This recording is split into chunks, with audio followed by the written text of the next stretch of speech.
Assalamualaikum warahmatullahi wabarakatuh. Waalaikumsalam warahmatullahi wabarakatuh. Oke, selanjutnya presentasi yang akan dibacakan oleh Rivaldo Dwi Kumala yang dibacakan 10 judul. Assalamualaikum warahmatullahi wabarakatuh. Setelah saya Rivaldo Dwi Kumala, saya ingin mempresentasikan modul dengan 10 judul. Yang pertama itu sejarah kodifikasi Al-Quran.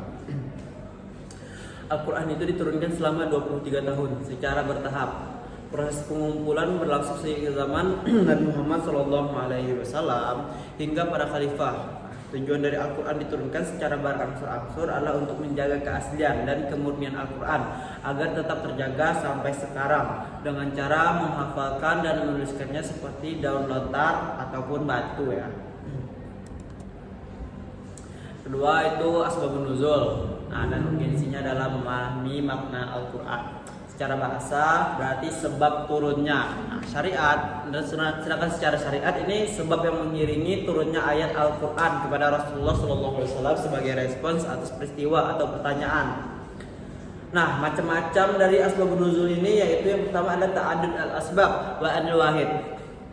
Ini artinya itu beberapa sebab untuk satu ayat. Yang selanjutnya itu ta'adud an-nazil wal asbab wahid, yaitu suatu sebab untuk beberapa ayat.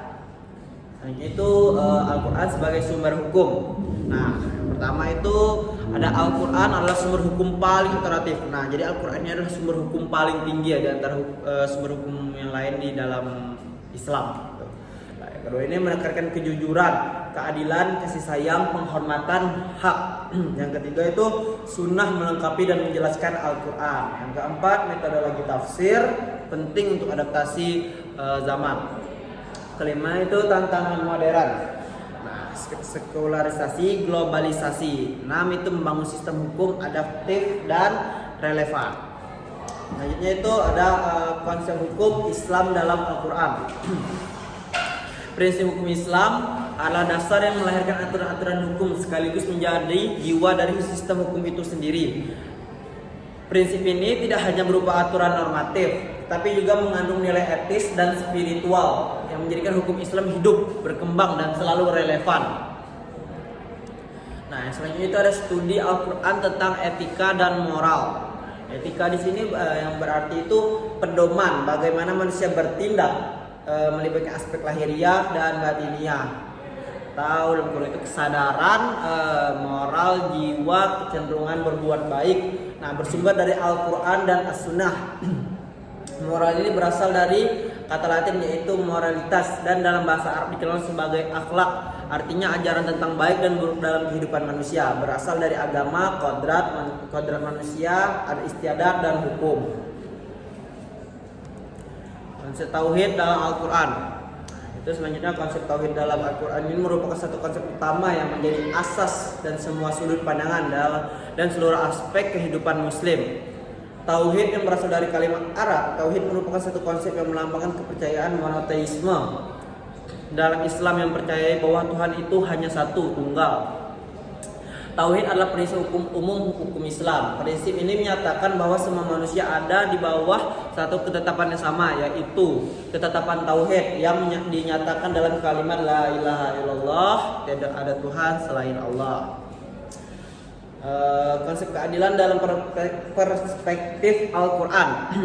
Keadilan ini diartikan dengan sama berat, tidak berat sebelah dan tidak memihak. Dalam Al-Quran Allah Subhanahu wa taala telah berfirman bahwa seseorang yang hendak menetapkan hukum maka tetapkanlah dengan adil. Dan itu ada konsep pendidikan dalam perspektif Al-Quran. Pendidikan dalam Al-Quran adalah proses membentuk manusia beriman, bertakwa, berilmu dan berakhlak mulia. Istilah seperti tarbiyah, ta'lim, mau'izah dan tausiah menunjukkan bahwa pendidikan mencakup aspek intelektual, moral, spiritual dan sosial. Tujuannya adalah melahirkan pribadi muslim yang seimbang maupun berperan sebagai hamba Allah sekaligus khalifah di bumi demi kebahagiaan dunia dan akhirat. Dan itu ada studi Al-Quran tentang etika lingkungan. Dalam pandangan Islam, alam adalah ciptaan Allah yang memiliki nilai dan harus dijaga kelestariannya.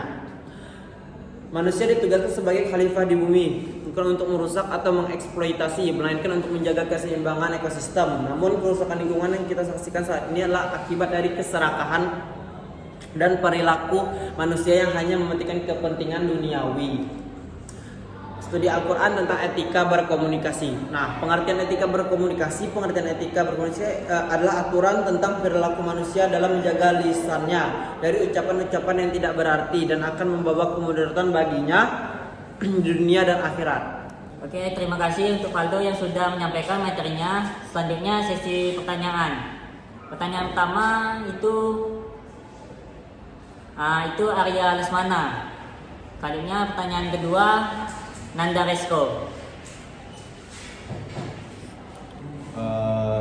Assalamualaikum warahmatullahi wabarakatuh. Baiklah, saya akan bertanya kepada saudara Rivaldo. Sebutkan apa saja pembagian dari keadilan. Terima kasih. Baik, saya akan bertanya kepada Rivaldo Dwi Kumala, apa itu asbabun nuzul? Sekian pertanyaan saya. Wabillahi taufiq wal hidayah. Assalamualaikum warahmatullahi wabarakatuh. Baiklah, saya akan menjawab pertanyaan dari saudara Nanda. Apa itu asbabun nuzul? Asbabun nuzul ini yang berarti itu asbab. Asbab ini artinya sebab-sebab ya. Sebab-sebab dan nuzul ini artinya turun. Jadi asbabun nuzul ini bisa kita artikan itu adalah sebab-sebab turunnya ayat. Sebab-sebab turunnya ayat karena suatu problematika atau suatu hukum-hukum lah yang diturunkan oleh Allah untuk apa yang terjadi pada saat itu.